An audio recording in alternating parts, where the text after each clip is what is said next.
에스라서 1장 1절에서 4절 말씀을 제가 봉독해 드리겠습니다. 바사왕 고레스 원년에 여호와께서 에레미야의 입을 통하여 하신 말씀을 이루게 하시려고 바사왕 고레스의 마음을 감동시키심에 그가 온 나라에 공포도 하고 조소도 내려 이르되, 바사왕 고레스는 말하노니 하늘의 하나님 여호와께서 세상 모든 나라를 내게 주셨고 나에게 명령하사 유다 예루살렘에 성전을 건축하라 하셨나니 이스라엘의 하나님은 참신이시라. 너희 중에 그의 백성된 자는 다 유다 예루살렘으로 올라가서 이스라엘의 하나님 여호와의 성전을 건축하라. 그는 예루살렘에 계신 하나님이시라. 그 남아있는 백성이 어느 곳에 머물러 살든지 그곳 사람들이 마땅히 은과 금과 그 밖의 물건과 짐승으로 도와주고 그 외에도 예루살렘에 세울 하나님의 성전을 위하여 애물을 기쁘게 드릴지니라 하였더라. 아멘. 할렐루야. 에스라서를 이해를 하시려면 이스라엘의 역사를 조금은 아셔야 합니다. 그리고 이스라엘 역사와 함께 붙어있는 세계사도 조금은 알고 계셔야 합니다. 여러분, 이스라엘은 초대 왕이 사울 왕, 두 번째 2대 왕이 다윗 왕, 3대 왕이 솔로몬 왕입니다. 솔로몬 왕 이후에 남북이 분열이 됩니다. 남왕국 유다와 북왕국 이스라엘로 분열이 되는데, 남왕국 이 남유다의 왕은 솔로몬의 아들 르호보암이고요, 북왕국 이스라엘의 왕은 솔로몬의 신하였던 여로보암이 왕이 됩니다. 이제 북이스라엘은 초기부터 그들은 하나님을 떠납니다. 우상을 숭배하고 통혼 정책을 하고, 그리고 세상과 완전히 섞이죠.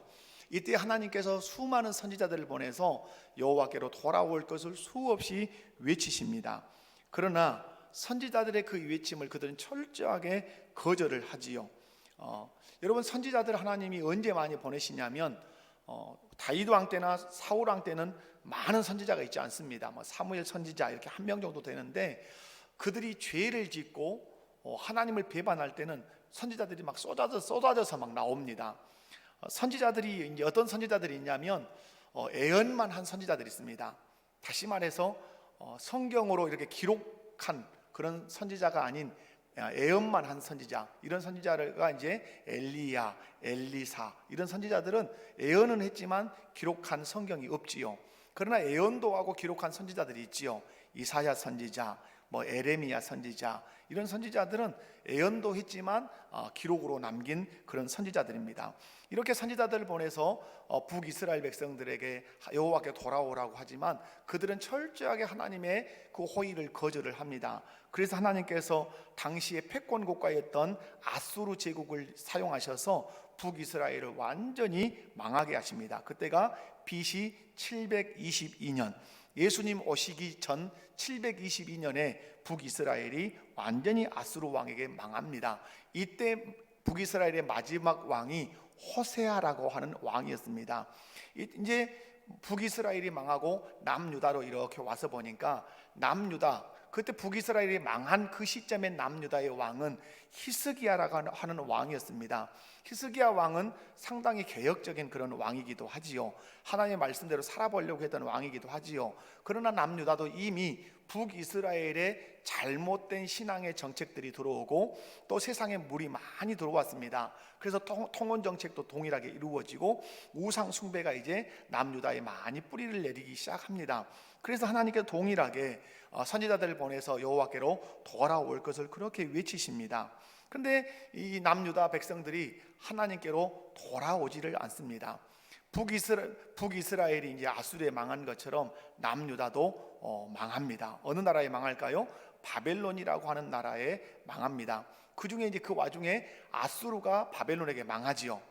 북이스라엘을 망하게 하고 나서 바벨론이라고 하는 신흥 바벨론이 생겨서 아수르를 망하게 하죠. 그리고 나서 이제 바벨론에 의해서 이 남유다가 이제 망합니다. 이 망할 때가 587년에 이 남유다가 바벨론에 의해서 망하지요.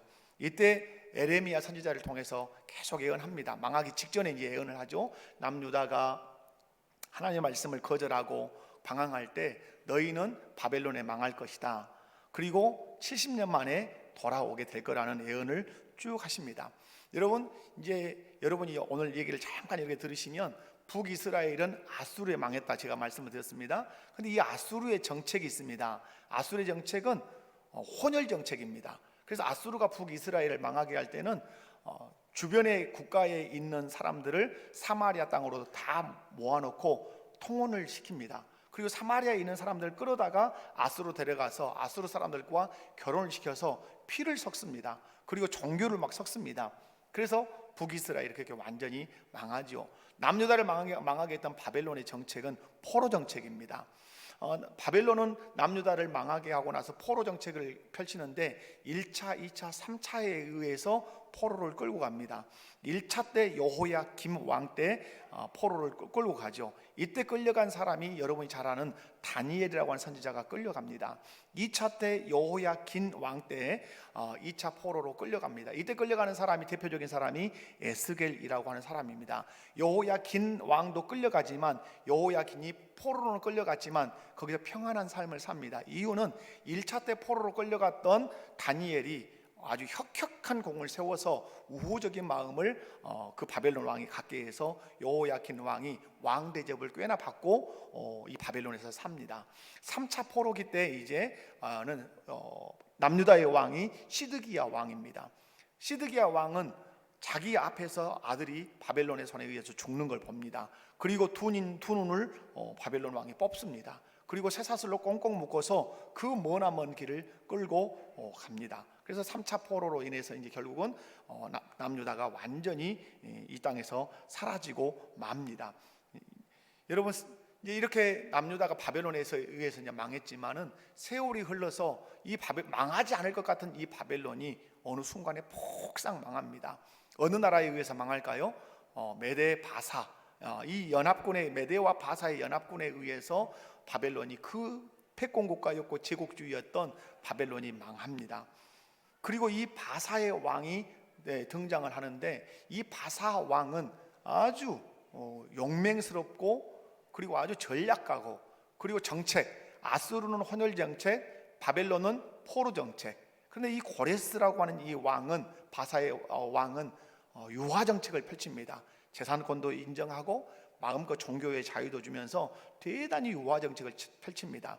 오늘 에스라의 배경이 되는 에스라서의 배경이 되는 이 왕이 바사의 고레스 왕입니다. 왜 고레스 왕이 유다 백성들을 예루살렘으로 돌려보낼 수 있었는가? 그것은 그 정책, 유화 정책, 타 민족에 대해서 배타하거나 억압하지 않고 부드럽게 대해주는 그들의 인권도 존중하고 종교도 인정하는 유화 정책 때문에 그랬다고 합니다. 그러나 성경은 그런 정책보다 더 중요한 말씀을 하죠. 그 고레스의 마음을 하나님이 감동을 하셨기 때문에 그런 유화 정책을 펼쳤다고도 말씀을 합니다. 오늘 말씀을 통해서 하나님이 어떤 분이신지, 하나님은 어떻게 일하시는지 함께 살펴보면서 은혜를 나누기를 원합니다. 첫 번째, 오늘 말씀을 통해서 알 수 있는 것은 하나님은 애언을 성취하시는 하나님이십니다. 에스라서는 하나님께서 선지자들을 통해서 애언하시는 것들을 어떻게 성취하시는지를 보여주는 성경입니다. 1절을 보면 에스라서의 배경이 나옵니다. 에스라가 에스라서를 쓸 당시에 이스라엘 백성들은 바사 제국, 오늘로 말하면 페르시아 제국의 지배를 받고 있을 때입니다. 그런데 처음은 누구로부터 지배를 받았냐면 바벨론 제국의 지배를 받았습니다. 그런데 이 바벨론 제국이 이 페르시아 바사에 의해서 망함으로 그들은 바벨론의 지배에서 누구의 지배로 연결이 되죠? 바사라고 하는 제국으로 연결되어서 다스림을 받고 있습니다. 이 바사 제국의 왕은 고레스입니다. 세계사에서 우리 아이들이 배울 때는 키루스라고 하는 왕입니다. 이 왕은 전설에 의하거나 전승에 의하면 대단히 재미있고 용맹스럽고 전략적인 것이 아주 많이 있습니다. 다음에 기회가 되면 제가 이 키루스 왕, 이 고레스 왕에 대해서 한번 말씀을 드릴 기회를 삼도록 하겠습니다. 근데 오늘 본문에 보면 고레스 왕 원년이라고 이렇게 기록이 되어 있습니다. 고레스 왕 원년이라는 말은 고레스가 바사라고 하는 나라를 세워서 통치한 시작점을 말하지는 않습니다. 여기서 유대인들이 에스라가 바사 왕 고레스 원년이라고 쓴 것은 바사라고 하는 나라를 고레스가 세웠지만은 그 유대 민족을 자기의 속국으로 삼았던 그 날을 유대인들은 이 에스라는 고레스 원년이라고 그렇게 쓰고 있는 것입니다. 근데 1절 말씀 보면 바사왕 고레스 원년에 여호와께서 에레미야의 입을 통하여 하신 말씀을 이루게 하시려고 라고 말씀을 합니다. 이 말씀을 여러분이 눈여겨보셔야 합니다. 여호와께서 에레미야에게 하신 말씀을 어떻게 하시려고? 이루게 하시려고. 여러분, 에레미야는 누굽니까? 선지자지요. 예언자라 이 말입니다. 예언자는 미래에 이루어질 하나님의 계획을 어두의 시점에서 말하는 사람입니다. 100년 후의 일도 될 수 있고 1000년 후의 일도 될 수 있고 아니면 10년 후, 20년 후에 될 일도 있습니다. 그런데 이 계획을 하나님이 가지고 계시는데 그 미래에 이루어질 하나님의 계획을 하나님은 예언자들을 통해서 선지자들을 통해서 말씀하셨습니다. 그런데 오늘 본문 1절을 보면 하나님께서 에레미야에게 하신 말씀을 이루시려고, 무슨 말씀이에요? 에레미야의 과거에 어떤 예언을 하게 하신 것이 있었는데 그 하게 하셨던 예언을 이제는 성취하시겠다는 말씀입니다.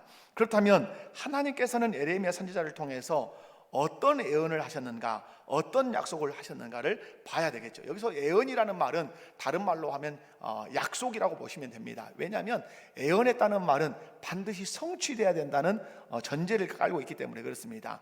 예언은 곧 약속입니다. 그러므로 성취를 기다리고 있는 것이죠. 에레미야를 통해서 하나님이 어떤 예언, 어떤 약속을 하셨는지 우리 에레미야 25장 11절을 통해서 함께 보도록 하겠습니다. 에레미야 25장 11절을 다 같이 읽습니다. 시작. 이 모든 땅이 폐허가 되어 놀랄 일이 될 것이며 이 민족들은 70년 동안 바벨론 왕을 섬기리라. 아멘. 무슨 말씀입니까? 지금 에레미야를 통해서 말씀하는 게 그거죠. 70년 동안 누구를 섬기리라? 바벨론 왕을 섬길 것이다. 왜 이 말씀을 하는 거예요? 이건 망하겠다는 거예요. 남유다가 망하는데 그냥 망하지 않고 포로로 끌려가서 바벨론 땅에서 70년 동안 바벨론 왕을 섬길 거다. 왜 그럴까요? 하나님의 왕 되심을 거절하고 하나님의 법인 율법을 지키지 않고 그리고 세상의 문화와 종교를 받아들였기 때문에 하나님이 심판하신 것입니다. 하나님께서는 유다 백성들이 70년 동안 바벨론에서 종살이 하게 될 것이라고 에레미야 선지자의 입을 통해서 예언하셨어요. 약속하셨어요. 그런데 유다 백성들은 에레미야의 예언대로 바벨론 왕 느부갓네살에 의해서 망하고 그리고 포로로 끌려가서 몇 년 동안 종살이 했다고요? 70년 동안 종살이를 했어요. 여러분, 끌려간 때 몇 차에 의해서 끌려갔다? 3차에 의해서 끌려갔다.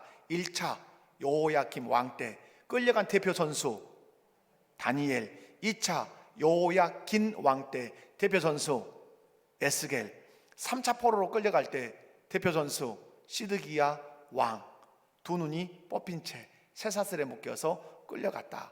여러분, 그런데 하나님께서 에레미야 선지자를 통해서 유다 백성들이 이제 70년 동안 종살이를 하고 나면 본토로 예루살렘으로 돌아올 것이라고도 하나님이 예언하셨어요. 약속하셨단 말이에요. 여러분, 에레미야 29장 10절 말씀을 함께 읽어보도록 하겠습니다. 에레미야 29장 10절입니다. 자, 시작. 여호와께서 이와 같이 말씀하시니라. 바벨론에서 70년이 차면 내가 너희를 돌보고 나의 선한 말을 너희에게 성취하여 너희를 이곳으로 돌아오게 하리라. 아멘. 나를 배신하고 내 율법을 거절한 너희들은 바벨론에 망할 것이다. 그리고 바벨론의 포로로 끌려가서 70년 섬길 것이다. 예언을 했습니다. 그리고 하나님 또 하나의 예언을 하셨습니다. 70년이 차면 내가 너희를 이 본토로 예루살렘 땅으로 반드시 내가 돌아오게 하리라. 이렇게 약속을 했습니다. 그럼 여러분 70년이 다 찼다면 하나님이 이제 하셔야 할 일이 무엇입니까? 이스라엘 백성들을 본토 고국으로 돌아오게 하는 일을 하셔야 되는 것이죠.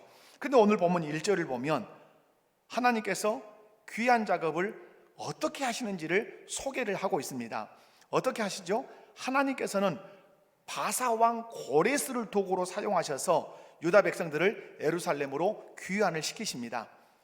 애언부터 성취까지 어림잡아서 짧게는 5, 60년이라고 말할 수 있겠지만은 길게는 100년 이렇게도 말할 수 있어요. 여러분 포로로 끌려갈 때, 애언에서 포로로 끌려갈 때를 한 5, 60년 이렇게 얘기하겠지만은 완전 70년이 찼을 때까지를 얘기하면 100년이 훌쩍 넘는 시간이 되지 않겠습니까? 우리는 이 말씀을 통해서 하나님이 어떤 분이신지를 알 수가 있어요. 하나님은 선지자들 통해서 애언하시는 하나님이십니다. 그러나 애언하신 그 말씀을 하나님 반드시 성취하시는 하나님이라는 사실을 오늘 본문을 통해서 소개를 하고 있습니다. 여러분 성경은 애언의 책입니다. 성경은 약속의 책입니다. 그래서 성경을 우리가 둘로 나눌 때 구약과 신약이에요. 구약이라는 말은 무슨 말이죠? 옛 약속. 신약이라는 말은 새 약속이라고 하는 말씀이에요. 성경은 그래서 애언의 책이고 약속의 책이에요. 아까도 말씀드렸지만 여러분 애언이 무엇입니까? 애언은 하나님이 계획하신 일을 미리 말씀해 주는 거예요. 미리 말해 주는 거예요. 그러니까 100년 후에 일어날 일, 아니면 500년 후에 일어날 일, 아니면 1000년 후에 일어날 일을 하나님이 하나님의 사람 선지자를 통해서 하나님의 그 계획을 미리 선포해 주는 거예요. 여러분 에레미야를 통해서 예언해 주신 거죠. 너희 죄 때문에 포로로 끌려갈 거다. 그런데 거기서 딱 몇 년 살 거다. 70년 살 거다. 70년이 안 됐는데 거기서 나와보겠다고 뭔가 수작을 부리지 마라. 집 짓고 거기서 농사 짓고 채소 가꾸면서 잘 먹고 살다가 70년이 딱 되면 돌아온다는 내 말을 기억해라. 그때 내가 돌아오게 할 거다. 이 약속을 하시죠. 여러분 하나님은 애언하시고 성취하시는 분이십니다. 약속하시고 그 약속을 지키시는 분이십니다. 이것을 통해서 우리가 하나님에 대해서 알 수가 있는데요, 하나님은 영원하신 분이라는 사실을 알 수가 있습니다. 애언하시고 그 애언을 이루시는 그 하나님은 어떤 하나님이다? 영원하신 분이에요. 하나님은 미래에 일어날 일들을 당시의 사람들을 통해서 약속하십니다. 이렇게 이런 일들이 일어날 것이다. 어떤 애언은 그 애언을 한 사람이 죽습니다. 그리고 또다시 다른 사람이 와서 그 예언을 했던 것처럼 똑같이 예언을 합니다.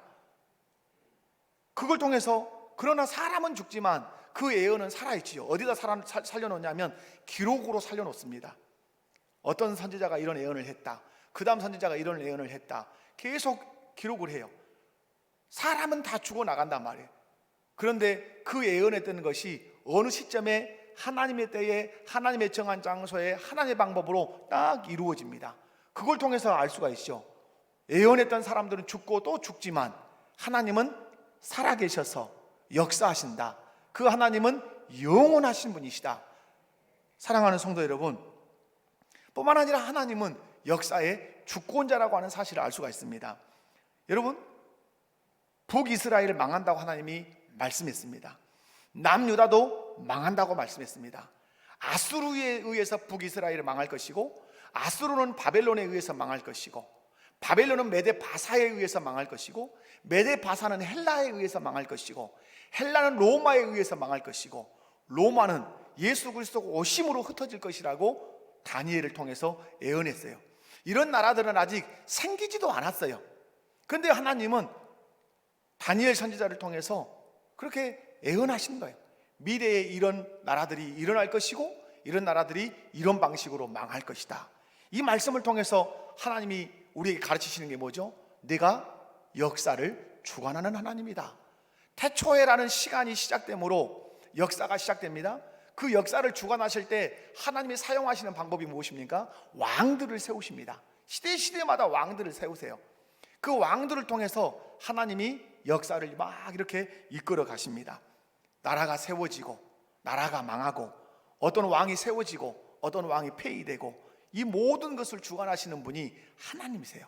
그것이 대표적인 것이 다니엘의 금신상을 통해서 보여준 거죠. 방금 말씀드린 것처럼 아수르 바벨론한테 망할 거다. 바벨론 메데바사에게 망할 거다. 메데바사 헬라한테 망할 거다. 헬라 로마한테 망할 거야. 이런 예언을 누가 하십니까? 하나님. 이런 제국에 대한 계획을 하나님이 다 가지고 계신다는 사실. 나라를 세우고 나라를 흩으시는 이 일 누구만 할 수 있다? 역사의 주관자이신 하나님만 하실 수 있다는 사실입니다. 뿐만 아니라 하나님은 신실하신 분이라는 사실을 우리가 알 수 있습니다. 애언하시고 성취하심을 통해서 하나님은 어떤 하나님이다? 신실하신 하나님이세요. 여러분, 약속한 것을 지켜야 그 존재가 신실한 존재가 될 수 있습니다. 하나님이 신실하신 분이 되시려면 하나님이 애언하시는 것은 반드시 이루어져야 합니다. 그것이 티끌만한 작은 애언이 됐든 그것이 태산만큼 큰 애언이 됐든 그 애언은 어느 시점에 반드시 이루어져야 애언한 자의 애언이 믿을만한 것이 되는 것이죠. 그런데 성경을 읽어보면 하나님이 애언하신 것은 하나님이 원하시는 때에 정확하게 이루어집니다.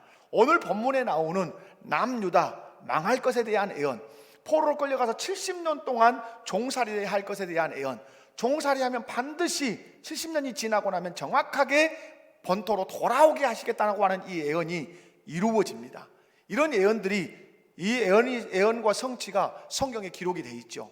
그리고 우리 아이들이 배우는 세계사책을 뒤적거려 보면 성경의 애언과 맞아떨어져서 그 애언한 대로 성취하시는 신실하신 하나님을 우리가 볼 수가 있습니다. 사랑하는 성도 여러분, 하나님께서 애언하시고 성취하시는 것을 통해서 우리가 하나님을 정확하게 알 수 있어요. 하나님은 영원하신 분이다. 하나님은 역사를 주관하시는 분이다. 하나님은 애언하신 것을 반드시 성취하시는 신실하신 하나님이시다. 여러분, 성경의 애언에서 가장 핵심적인 애언이 무슨 애언입니까? 우리의 인류의 조상 아담이 타락함으로 말미암아서 우리 오고 오는 세대가 죄의 노예가 되었습니다. 이 인류 가운데 가장 중요한 애언이 죄 가운데 있는 우리 인생들을 구원하시겠다고 하는 그리스도에 대한 애언입니다. 여러분, 메시아에 대한 애언은 어디서부터 시작됩니까? 창세기 3장 15절에서부터 시작됩니다. 아담과 하와가 사단에게 이렇게 실패하고 나서 하나님께서 애언하십니다. 약속하시죠. 여자의 후손에서 뱀의 머리를 깰 자를 내가 반드시 보낼 것이다. 이게 메시아의 애언입니다. 이미 수천 년 전에, 3,000년, 4,000년 예수님 오시기 전 이런 전에 하나님은 메시아에 대해서 약속했어요. 그리고 이 약속을 이루시기 위해서 아담이 죽지요. 노아를 살려두십니다. 그래서 노아의 그 후손 속에서 하나님이 이제 아브라함을 부르십니다. 또 다 사람은 죽어 나가죠. 그리고 야곱을 택하십니다. 야곱의 12아들에서 유다 지파를 하나님이 또 선택을 하십니다. 그 유다 지파에서 다윗이라고 하는 왕이 나옵니다. 그 다윗의 가문에서 누가 나오죠? 예수님이 나오십니다. 이 역사는 수천 년을 흘러가죠. 많은 사람들이 애언을 듣고 애언을 하면서 죽어갑니다. 그러나 하나님은 영원 자존하신 분으로서 그 애언을 하나님이 이루십니다. 마리아를 통해서, 동정녀 마리아를 통해서 예수를 나게 하시죠.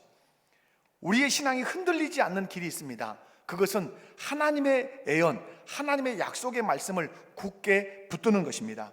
그리고 성경에 예언되는 것들이 어떻게 성취되었는가를 확인해 보는 것입니다. 하나님께서 예언하셨던 것들이 역사 속에서 성취되었다는 것을 알 때 우리는 어떤 상황 앞에서, 어떤 사건 앞에서, 어떤 사람 앞에서 우리의 신앙이 흔들리지 않을 수 있어요. 여러분, 일리를 들면 이런 거죠. 아직 우리가 성취되지 않은 예언 하나가 큰 것이 남아있는데 그게 뭐죠? 예수님의 재림이죠. 예수님 다시 오실 거야 라고 하는 예언이 있습니다. 성취를 남겨두고 있죠. 그런데 어떤 사람들은 그 예언, 이거 예수님이 뭔 하늘로서 내려오시겠어, 이렇게 반신반의하는 사람도 있습니다. 이런 예언에 대한 흔들림 없는 신앙을 가지려면 여러분이 성경을 읽어보셔야 합니다. 성경을 읽을 때 어디를 읽어야 되죠? 많이 예언하시고 그 예언이 어떻게 성취됐는가를 읽어보셔야 돼요. 예수님에 대한 예언뿐만 아니라 성경에 수없는 예언들이 있어요. 에레미야가 그 남왕국 유다가 바벨론의 포로로 끌려가서 70년 살다가 돌아올 거라는 예언도 있지만은 수많은 예언들이 성경에 기록이 되어 있어요. 그리고 그 예언의 성취들이 성경에 기록이 되어 있어요. 그것들을 계속해서 짝처럼 읽어보셔야 돼요. 아, 이렇게 예언했는데 이렇게 이루어졌구나, 이렇게 예언했는데 이렇게 이루어졌구나. 그러므로 하나님은 어떤 분이시구나, 신실하신 분이시구나. 그렇다면 예수님 다시 오실 것이라고 예언했는데, 그렇다면 이 신실하신 하나님은 정확하게 정확한 때에 정확한 방법으로 반드시 재림하시겠구나. 이 재림 신앙이 흔들리지 않을 수 있다는 사실이에요. 사랑하는 성도 여러분, 하나님은 예언하시고 그 예언을 정확하게 성취하시며 하나님의 뜻을 이루어 가시는 분이십니다. 여러분이 그 하나님을 의지하시기 바랍니다. 두 번째로, 마음을 감동하셔서 일하시는 하나님이십니다.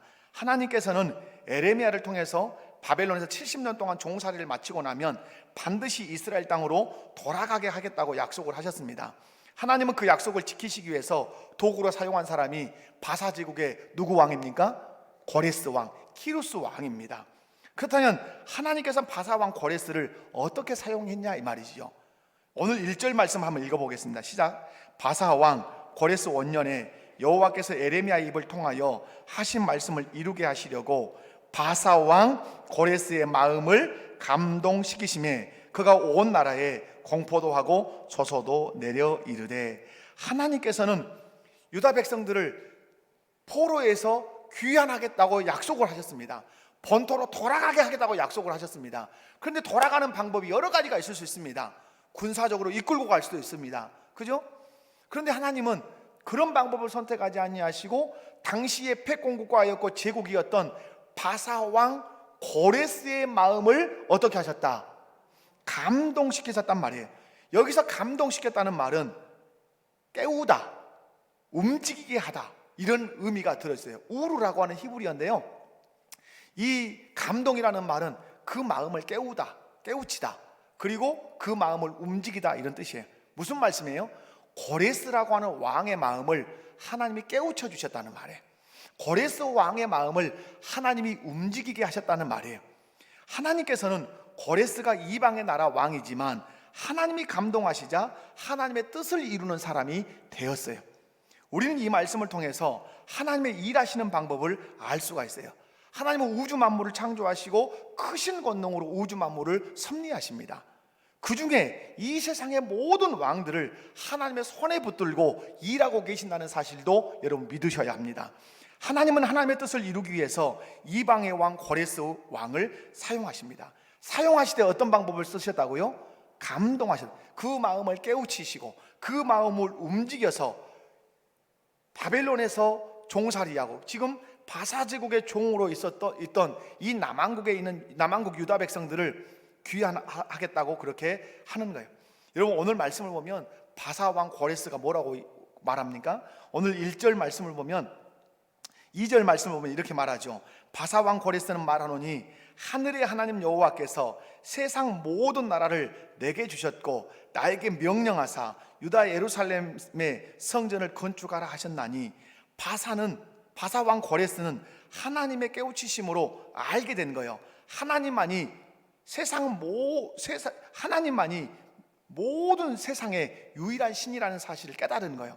그래서 고백한 거죠. 하늘의 하나님 여호와께서 세상 모든 나라를 내게 주셨고, 무슨 말씀이에요? 세상 모든 나라의 역사를 주관하시는 분인데 그 세상 모든 나라를 누구의 손에 주었다? 바사 왕 고레스에게 주셨다. 역사의 주관자, 이런 말이죠. 그러면서 하는 말이 뭡니까? 나에게 명령하셨다. 나도 세상 모든 나라를 틀어지고 있는 왕이지만 나에게 명령하실 수 있는 유일한 왕은 누구시다? 이스라엘의 왕 하나님뿐이시다. 그분이 내게 명령하셨는데 어떤 명령이냐? 이스라엘 백성들을 돌아가게 할 뿐만 아니라 예루살렘에 있는 성전을 건축하라고, 그 건축하도록 도와주라고 내게 명령하셨다. 그러므로 내가 그 명령에 순종해서 내가 말한다. 너희들 어디 돌아가라. 너희 고국 본토 예루살렘으로 돌아가라. 돌아가서 뭘 해라? 성전을 지어라. 이 땅에 남아있는 사람이라면 그냥 남아있지 말고 돌아가는 백성들에게 많은 재정적인 후원을 해서 성전을 건축하는데 부족함이 없도록 해라. 이렇게 하나님이 감동하셔서 고레스가 칙령을 내린 거죠. 오늘 우리가 신앙생활을 하면서 기도해야 될 것은 무엇입니까? 그것은 사람의 마음을 감동시켜 달라고 기도하셔야 합니다. 직장생활을 하든 아니면 가정에서 사람과의 관계를 맺든, 아니면 국가를 위해서 기도하든, 여러분이 기도할 때 무엇을 위해서 기도해야 합니까? 국가의 유정자의 마음을 감동시켜 달라고. 여러분이 어떤 큰 사업을 따와야 돼요. 사업을 따와야 되는데, 사업을 따려면 그 사업을 쥐고 있는 오너가 도장을 찍어줘야 돼요. 그런데 사람들은 그 사람의 마음을 얻기 위해서 어떻게 하죠? 감언이설을 합니다. 없는 말로 있는 말 같이 하고, 그리고 아첨합니다. 엄청 잘 보이려고 아첨하죠. 그리고 어떤 사람은 뇌물을 쓰기도 합니다. 근데 하나님은 그런 방법을 하나도 동의하지 않습니다. 그것을 네가 얻기 위해서 감언이설을 해라, 아니면 뭐 아첨을 해라, 아니면 뇌물을 줘라, 이런 말씀하지 않습니다. 하나님 우리에게 가르치시는 건 뭡니까? 내가 사람의 마음을 움직일 수 있다. 내가 사람의 마음을 깨우칠 수 있다. 내가 사람의 마음을 감동할 수 있는 하나님이다. 그러므로 우리에게 말씀하죠. 감언이설, 아첨, 뇌물이 아니라 내게 무릎을 꿇고 그 사람의 마음을 감동시켜 달라고, 그 사람의 마음을 깨우쳐 달라고, 그 사람의 마음을 움직여 달라고 내게 기도해라. 이런 교훈을 우리에게 주시는 것입니다. 사랑하는 성도 여러분, 우리 그리스도인들은 기도해야 합니다. 이방 왕 고레스의 마음을 움직여서 유다 백성들을 예루살렘으로 귀환하게 하시고 성전을 건축하게 하셨던 것처럼 내가 만나야 할 그 사람의 마음을 감동시켜 달라고. 관계가 틀어져 있는데 저 사람과 화해하고 싶은데 하나님 저 사람의 마음을 움직여 주셔서 화해의 손을 함께 내밀고 붙잡게 해달라고 여러분 기도하셔야 합니다. 나라를 세우기 위해 촛불을 드는 것도 필요하겠죠. 태극기를 흔드는 것도 필요하겠죠. 그러나 성경의 방식으로 보면 그것보다 더 중요한 것이 무엇입니까? 위정자의 마음을, 국민들의 마음을 하나님 움직여 주셔서 하나 되게 해달라고 기도하는 것. 왜? 사람의 마음을 움직이실 수 있는 유일한 분은 누구십니까? 하나님이십니다. 남편이 아내의 마음을 움직일 수 있습니까? 아내가 남편의 마음을, 부모가 자녀의 마음을 움직일 수 있습니까? 부모가 자녀의 마음을 마음대로 움직일 수 있었다면 자녀 문제는 존재하지 않을 것입니다. 존재하는 이유는 부모도 자녀의 마음을 움직일 수 없기 때문에 그렇습니다. 그러므로 사람과의 관계에서 그 관계를 원활하게 하기를 원한다면 우리는 사람의 마음을 깨우치시고 사람의 마음을 움직이시고 사람의 마음을 감동하신 하나님께 그 사람의 마음을 감동시켜 달라고 기도해야 될 줄로 믿습니다.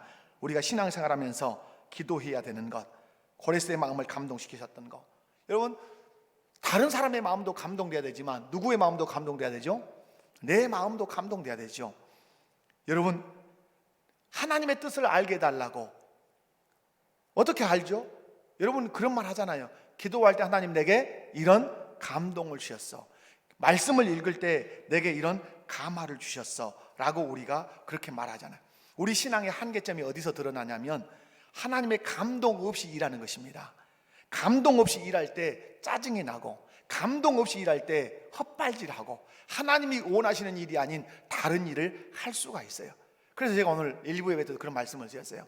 정말 우리 모든 성도들이 하나님의 감동과 감화를 잘 받아야 되지만 그 누구보다도 감동과 감화를 잘 받아야 되는 사람은 담임 목사님 저겠죠. 그리고 우리 장로님들도 하나님의 감동을 따라서 일하고 감동을 따라서 어떤 결정을 해야 되겠죠. 그래야 하나님이 원하시는 일이 진행이 되겠죠. 예수 믿는 사람들 안에는 성령이 거하십니다. 그 성령님은 우리에게 소원을 주십니다. 그 소원을 주실 때 감동과 감화로 소원을 주십니다. 제가 우리 목포교회 부임해서 하나님 제가 왜 우리 목포교회 부임하게 됐습니까? 라고 묻고 또 기도할 때 하나님은 제 마음에 감동하시고 감하셨습니다. 내가 너에게 너를 이 교회 가운데 보낸 것은 내가 이런 교회로 너를 이끌기 위해서다 라는 감동을 주셨다. 그거 제가 여러분 말씀드렸죠. 일부 예배 때는 말씀 안 드렸지만 전에 말씀을 드렸어요. 체부자집 같은 교회 되라, 경주 체부자집 같은 교회 되라. 하나님 말씀으로 주시지 왜 그런 것으로 이렇게 주십니까? 경주 체부자집에 가훈이 많이 있지 않습니까? 그런데 그 체부자집의 가훈 중에 하나가 뭡니까? 심리 안에 있는, 우리 집 심리 안에 있는 사람 굶어 죽는 사람 먹게 하라. 이게 제 마음에 기도할 때 많이 왔단 말이에요. 우리가 돌보아야 할 이웃이 있거나, 우리가 돌보아드려야 할 선교사가 있거나, 우리가 돌보아드려야 할 개척교회나 농어촌교회가 있다면 그들이 굶는 일이 없도록 우리 목포교회가 잘 감당하기를 원한다. 이게 하나님의 마음이라고 저는 생각합니다. 저를 보내신 저를 통해서 일하고 싶으신 하나님의 마음, 여러분, 우리 목포교회 성도 여러분, 우리 교회가 그 마음 품기를 원합니다.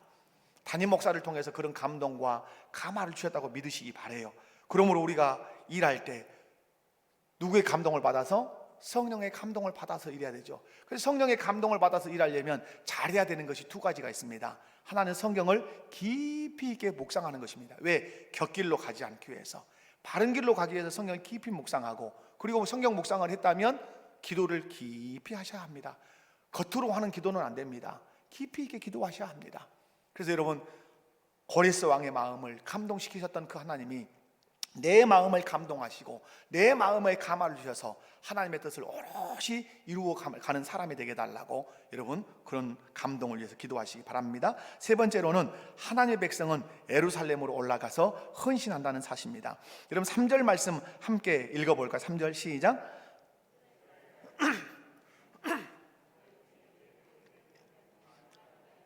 올라가서 이스라엘의 하나님 여호와의 성전을 건축하라. 그는 예루살렘에 계신 하나님이시라. 아멘. 여기서 눈여겨볼 말씀이 너희 중에 그의 백성된 자는 다 유다 예루살렘으로 올라가라. 그리고 말씀하죠. 뭘 건축하라? 여호와의 성전을 건축하라. 이 말씀을 거꾸로 읽어보면 이렇게 읽을 수 있어요. 3절을 여러분 보십시오. 그는 예루살렘에 계신 하나님이라. 하나님은 어디 계신다? 원래 하나님은 어디나 계셔요. 그런데 왜 고레스는 예루살렘에 하나님 계신다 했냐면 거기에 통치의 좌소 성전이 있기 때문에 이 말을 한 겁니다. 하나님은 예루살렘 성전의 통치 좌소를 가지고 계신다. 그 성전이 지금 무너졌다. 짐승들이 뛰어다니는 성전이 되었다. 올라가서 성전을 건축해라. 누가 올라가느냐? 하나님의 백성은 올라가서 성전 재건에 헌신할 것이다. 이렇게 외치고 있는 거죠. 여기서 눈여겨볼 말씀, 너희 중에 그의 백성된 자는 이라는 말씀이에요. 너희 중에 그의 백성된 자는 어디로 올라갈 거다? 유다 예루살렘으로 올라갈 거다. 너희 중에 그의 백성된 자는 유다 예루살렘으로 올라가서 여호와의 통치 좌소인 성전을 재건하는 일에 힘을 쓰게 될 거라고 고레스를 통해서 우리에게 말씀합니다. 사랑하는 성도 여러분, 누가 하나님이 계신 예루살렘으로 올라가 여호와의 성전을 건축한다고요? 하나님의 백성된 사람만 올라가고 하나님의 백성된 사람만 성전 건축에 헌신하는, 오늘 4절에 설령 고국 본토로 가지 못하는 사람은, 남아서 살기를 원하는 사람은 시침이 떼지 말고 많은 재정적인 후원금을 해서 그들로 하여금 가서 성전을 재건할 수 있도록 도와라. 이 명령까지 합니다. 누가 돕습니까? 하나님의 백성이 돕는다는 말씀이에요. 이 말씀을 통해서 교훈하시는 것, 오늘 또 영적 예루살렘과 같은 교회에 누가 올라가냐 이 말이에요. 여러분, 왜 여러분이 올라오셨습니까? 여러분이 교회당에 올라오신 이유가 무엇입니까? 예수 믿고 내가 하나님의 백성, 하나님의 자녀가 되었기 때문입니다. 여러분이 교회 생활을 합니다. 왜 헌금하시고, 왜 은사를 동원하시고, 왜 여러분의 힘과 에너지를 다 동원해서 교회를 세우는 일에 여러분 진력하십니까? 다른 이유가 아니죠. 나 예수 믿고 하나님의 백성이 되었기 때문에 그렇습니다. 여러분이 어떤 일을 하지 못할 때는 왜 물질로 후원하시고 물질로 협력하십니까? 나 예수 믿고 하나님의 백성이 되었기 때문에 그 백성됨을 주의 몸된 교회 공동체를 세우는 일에 헌신함으로 내가 보이는 것입니다. 사랑하는 성도 여러분, 오늘 이 말씀을 통해서 우리 주님이 우리에게 교훈하시는 것, 누가 예루살렘으로 올라가는가? 누가 예루살렘에 올라가서 성전 재건에 외를 쓰는가? 고레스를 통해서 말씀합니다. 하나님의 백성은 예루살렘으로 올라간다. 하나님의 백성은 예루살렘에 올라가서 성전 재건에 힘을 다 쓴다.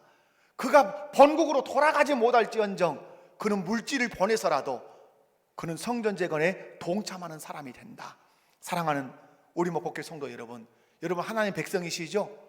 그렇다면 여러분 영적 예루살렘과 같은 교회로 늘 올라오시기 바랍니다. 올라오셔서 여러분이 하셔야 될 일이 무엇입니까? 주님이 피로 값주고 세우신 이 교회를 세우는 일에 헌신하셔야 합니다. 물질로, 은사로, 힘으로, 시간으로 헌신하셔야 합니다.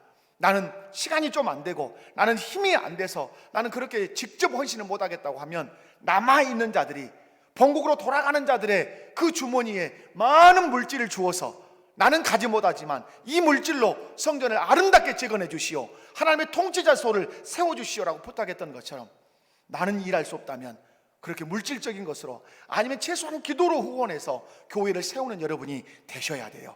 그래야 내가 누굽니까? 하나님의 백성인 것입니다. 말씀을 맺습니다. 하나님은 애언하시고 애언을 성취하시는 분이십니다.